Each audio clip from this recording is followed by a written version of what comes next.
मरकजी वजीर तालीम रमेश पोखरियाल निशंक को एम्स में दाखिल कराया गया। इन्हें पोस्ट कोविड पेचीदगियों की वजह से अस्पताल में दाखिल कराया गया। वजीर तालीम अप्रैल में कोरोना से मुतासिर हुए थे, जिसके बारे में इन्होंने ट्वीट करके जानकारी भी दी थी। कामयाब इलाज के बाद ठीक होकर वो घर आ गए थे।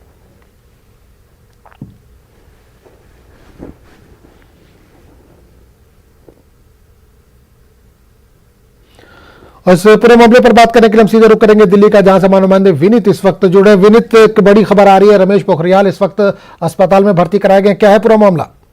जी निश्चित तौर पर आज मैं आपको बताना चाहूंगा कि हफ्ते में कुछ दिन पहले रमेश पोखरियाल निशंक जो देश के शिक्षा मंत्री हैं, केंद्रीय शिक्षा मंत्री हैं, उन्हें कोविड हो गया था और उसके बाद वो कोविड में निगेटिव हो गए थे।